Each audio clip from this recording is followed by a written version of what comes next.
So if you are new here, welcome. Welcome to my channel where we of course talk about everything pretty much television. Before we start, I am asking everyone to grab a snack, a drink, or whatever and relax. And don't forget to subscribe, like, and comment. We are reviewing Summer House Season 2, Episode 1. So let's go. So I know I didn't review last season, but I have watched Summer House and Southern Charms current season, which I was also disappointed that I didn't review as well. But in my mind, I had my own little opinions. So as the season opens up, we are introduced back to the cast. They are showing some of the cast driving to the house in the snow. I guess Sierra is by herself, Jason is by himself, and then we have Craig and Paige. I just love them together for some reason. I don't know. It's like they're literally one person. Let me stop before I get jealous because I don't know. They're just so cute to me. Anywho, Craig starts talking about how Sierra may feel a little uneasy being as though Austin is coming back to the house. For those of you who don't know, Austin and Sierra were quote-unquote dating last season until he supposedly broke her heart fooling around with Lindsay and his ex Madison from Southern Charm. I really felt for Sierra because she expressed throughout the show last season her blockage when it comes to relationships and how she didn't want to get hurt. I think we all go through certain things like that where you drop your walls and express how you feel, and then the person does the same thing to you that you've expressed. I get it, because that's where trust issues and those walls form right back up again. And Sierra is such a beautiful person. Don't get me wrong. She can have anyone, I think, in the world. But to see her open up, to have her heart broken, did send me to a different place. Anywho, Craig and Paige call Sierra and talk about Austin and how she doesn't care. But yeah, right, girl, it's different saying it. Like when you talking to your friends, like I don't care no more, and then he calls you and you be like, okay, come over. Like it's totally different from you being in front of that person. You don't know if you gonna drop like to being like hypnotized over this person, or you just gonna be acting out over anger. But we'll see later on in the show how that works. But anyway, Craig and Paige are the first ones to arrive at the house, so of course you know they gotta choose rooms, child. So I just hope it doesn't turn into a Kyle and Amanda situation last season, because they were the engaged ones in the house. They had to have the biggest room. Bitch move. But anyways. So Paige, they go to the room that she was in last season, and she noticed that they turned the closet that she keeps her clothes in. They turned the closet into a wall. It's not nothing no more. It's just a wall. They kind of blocked over it. They said, you bringing too many clothes to this house, honey. And let's just say this. I follow Paige on Instagram. She dressed down to the 9s, to the 10s. The girl can dress. She got dressed, and I love her. All her clothes fit her body. For whatever day it is, it fits her so well. Like, yes, I love it, girl. And right now she has on like it's not a blazer. It's like a long peacoat with fur on the wrist, and then fur around the collar part with some green slacks and some boots. She look good, honey. Then her confessional look is amazing. She has on like all black. Her hair is laid down, black slick. She look good. She looks good. So next up to arrive to the house is Luke. Luke was always attracted to me. I like how he gets outside and he does things with his hands. He know how to build things, put things together. Like, I just didn't understand his stance when it came to him inviting his quote-unquote girlfriends to meet his family. Like, what you doing? You gonna have all of them? You done slept with these folks and you having to meet your parent, all of them? Like, all of them?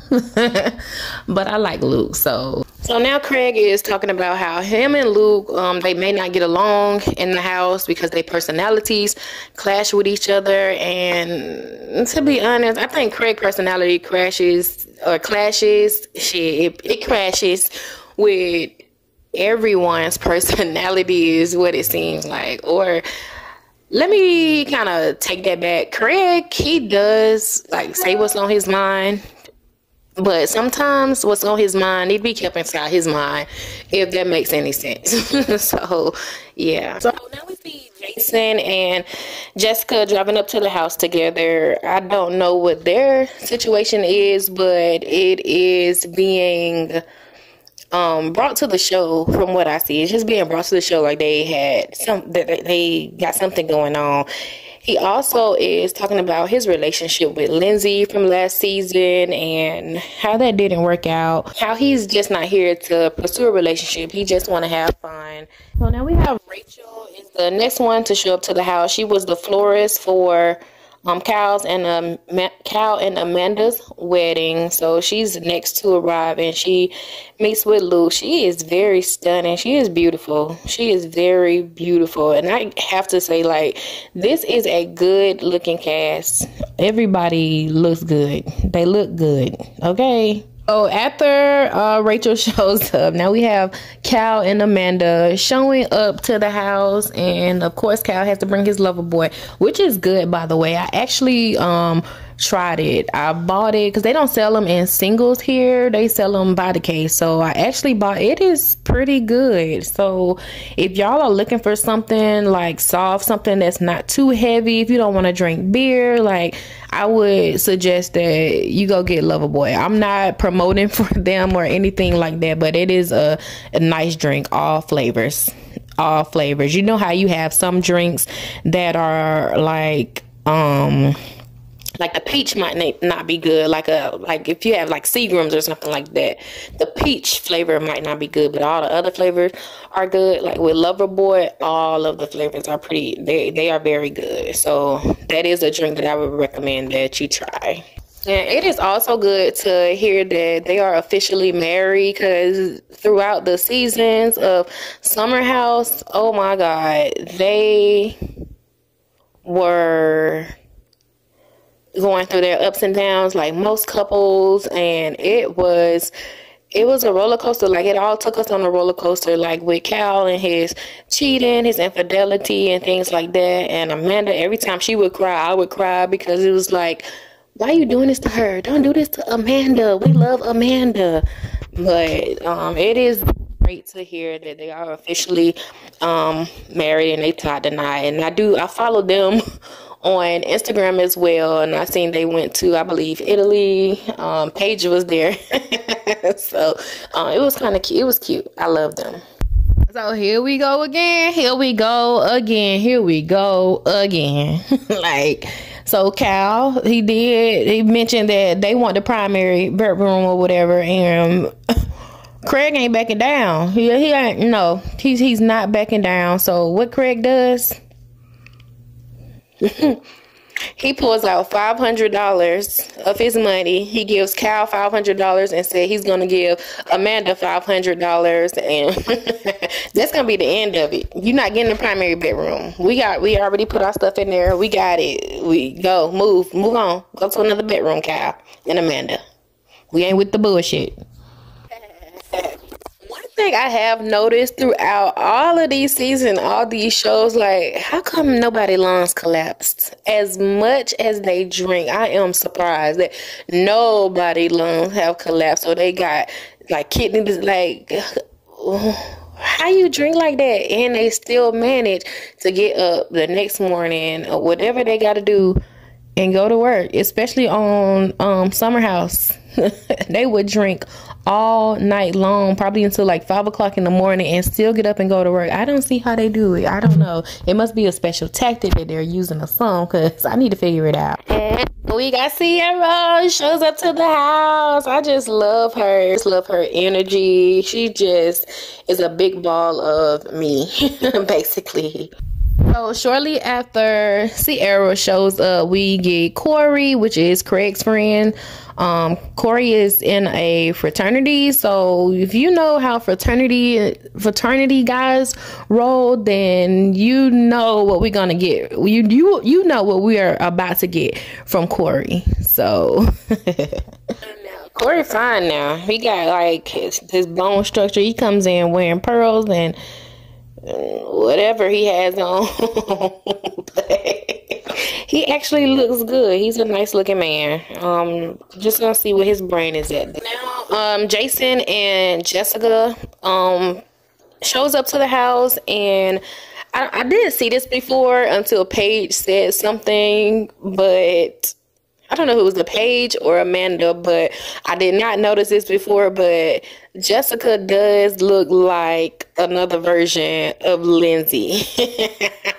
Like, and then they put the pictures side by side, so they look like they could be sisters almost, if not twins. They definitely look like they can be sisters. And just looking at all of them like piled up in the kitchen is just, I don't know, it just give me anxiety vibes. Like, it's so many of them in that house. I did not realize, I guess because the extra people, because it was not that crowded last season, and then more people are coming, so it's too much going on.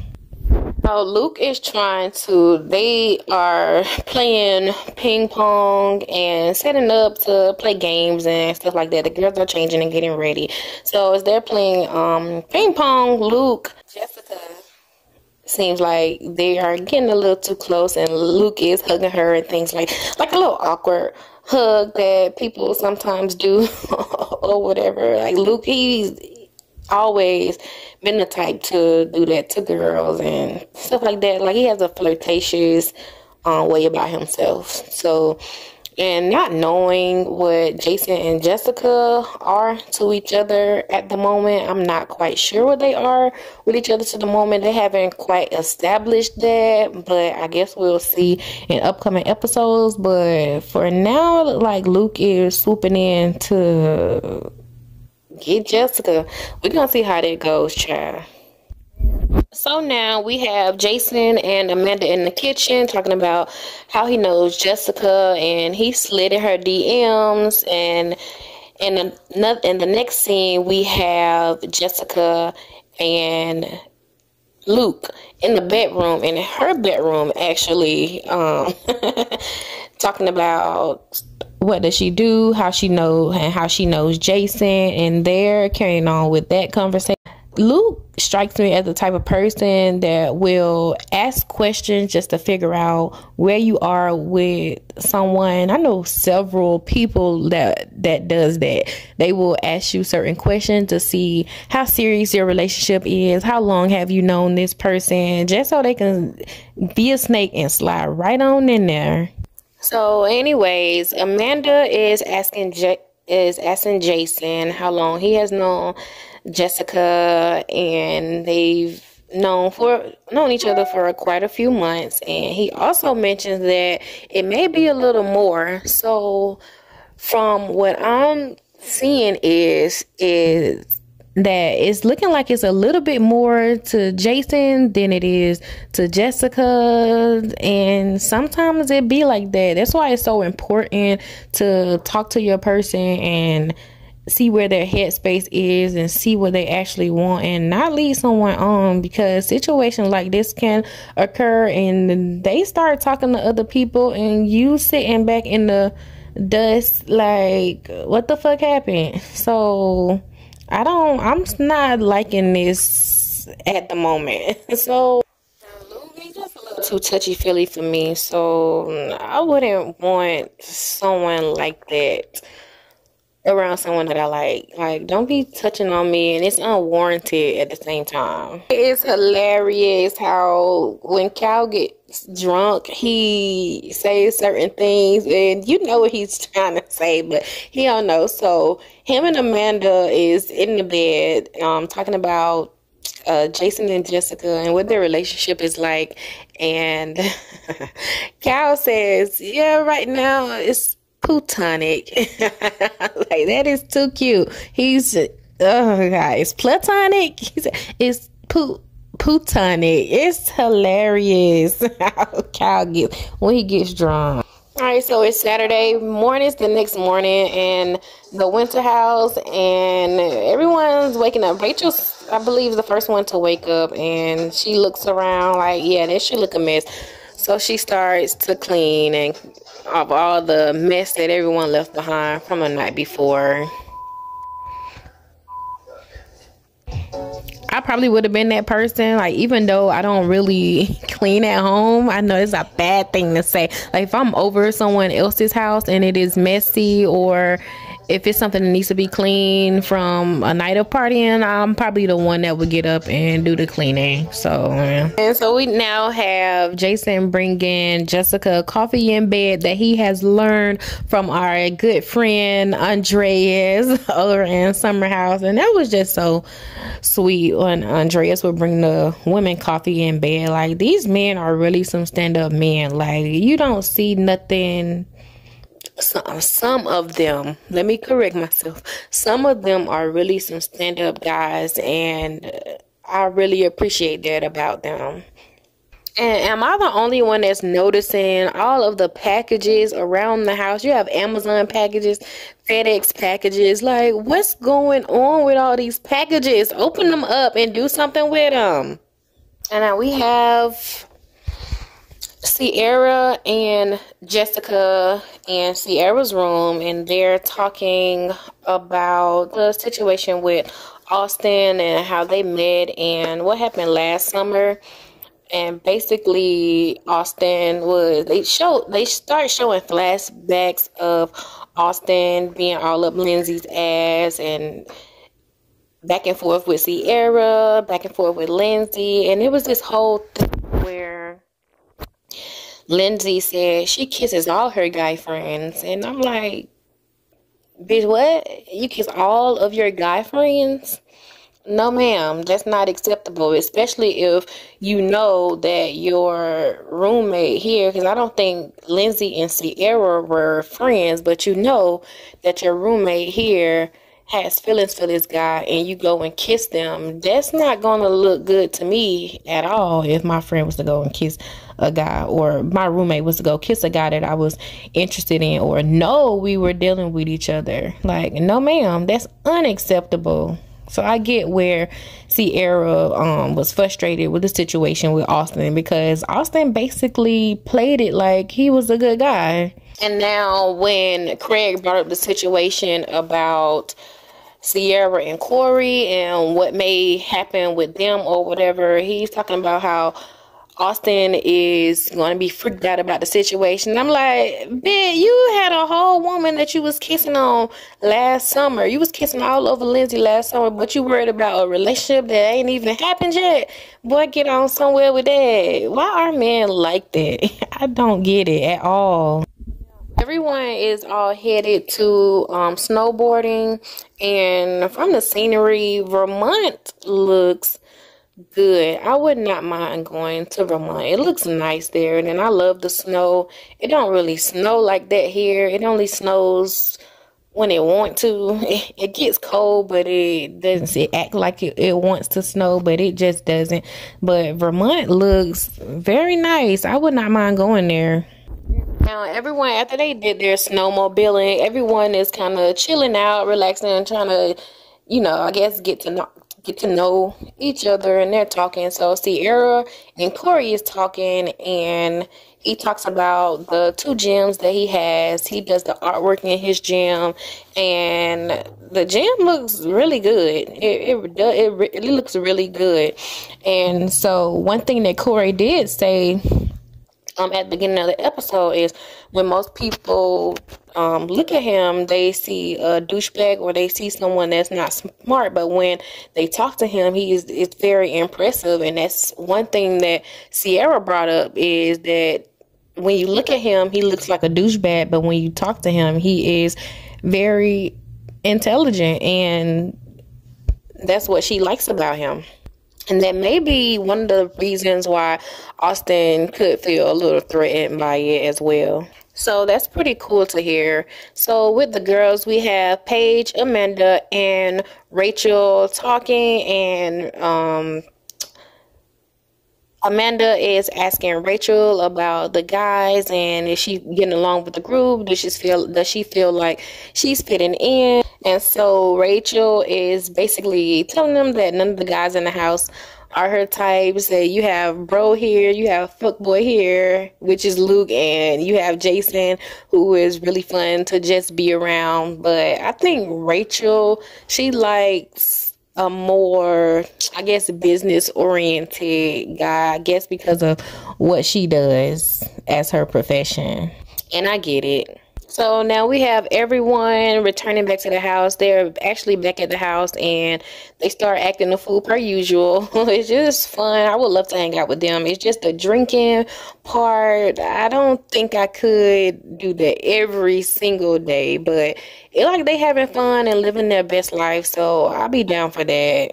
And now we have Amanda. I love people like Amanda. They always know how to do different things to keep things exciting. She's coming with another game that's called Double Trouble. Basically, whoever you pair up with a costume, that's who your partner is. And they're just going to get weird, as she says. So let's just see how this game turns out.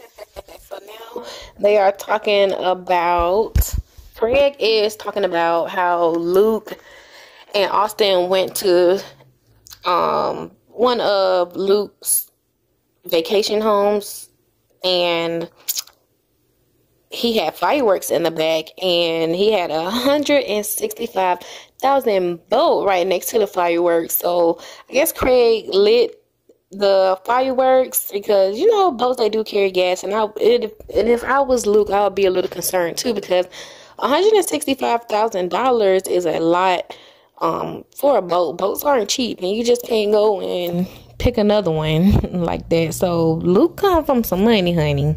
So I am loving this game that Amanda came with. So basically they have chosen costumes, and whatever costume that pairs up with another person, that's the person that they would connect with and get to know a little bit better. That seemed like something I would probably do if I had about 10 friends or more, but I don't. It'll probably be interesting with my family because most of my family don't hang out like that, and I'm pretty sure most of my family don't know a lot about the others. So I think that would be pretty cool to do with my family.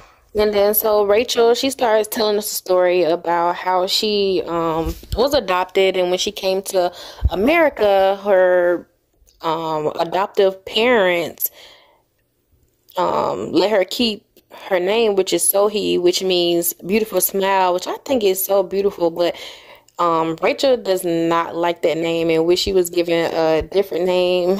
And it's kind of weird because you do want a part of where you're from to still stick with you, but I totally understand. She doesn't like it. She doesn't want it.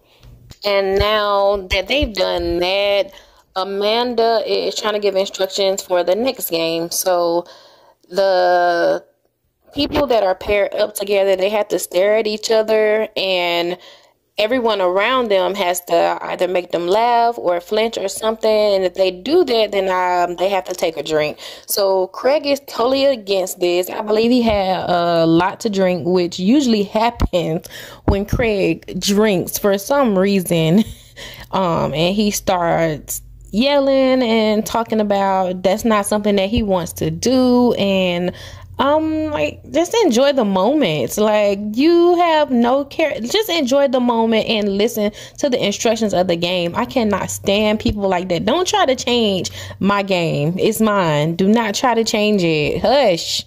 So in the next scene, we have Amanda and Paige in the next room, and she's talking a little bit about after her and Cal got married, she got off birth control, and she's not trying to get pregnant, but it would be a good thing if she does. And she hasn't had her period since then, and I believe they got married a couple of months ago. So it's concerning for her that she may not be able to have kids. And when I tell you, that may have been one of the most heartbreaking things to have to think about. Like, you want kids, but you may not be able to have them yourself. I'm not saying that's her situation, because when you are on birth control, it does take a toll on your body. So you may not have your period for a couple of months. And I just hope that everything works out for her and Cal, because she seems like she really wants the family, and I'm just rooting for both of them. Then we have Jason talking to drunk Cal, which I'm pretty sure they're both drunk, but Jason is talking to Cal about how he may be into Jessica, but he just want to be friends, and he don't want to move forward with it. And Cal is like, that's like taking an income check for something you didn't do the work for. And I totally get it. Like, Jason, if that's something you want, if Jessica is something you want, and I get it, she is ambitious, she is young, she is beautiful, and she is doing things with her life. But if that is something that you want, you have to pursue it. Because in the next scene, we see Jessica in the hot tub with Luke. So Luke and Jessica, they're in the hot tub, and he's talking to her about how he tapped trees to get maple syrup. And I kind of feel like he tell people this all the time, and that's how they get into bed with him. But anyways, he's telling Jessica how he tapped on trees to get out maple syrup, and she is just smiling from ear to ear. Like, the way she's smiling is making my cheeks hurt, and it's not even funny. So he brings up how Jason likes Jessica, and that's a typical thing for men to do. I don't know why people do that, but she says that she's not into Jason, she is into him, she's into Luke, and that's just what it is. And now we're having flashback scenes from Amanda and Paige in the room talking about their relationships and how is worrisome to have to worry about your partner all the time when you're in a relationship. And then you go back to another scene where the guys are in the other room acting like they are in middle school, jumping around everywhere, trashing the place. Like, I don't know. Like, how old are these people? I think the girls are younger than the guys. I think the guys are like in their mid to late 30s, acting like teenagers, and that is totally fine. But why you gotta trash the place like that? I don't know. Overall, this was a cute episode. I love that they brought the two houses together. Like I said, I didn't review last season, but I did have my opinions about it. But this season, I am definitely going to review. So thank you guys for tuning in. Don't forget to like, comment, and subscribe to my channel. And I'll see y'all on the next video. Bye-bye.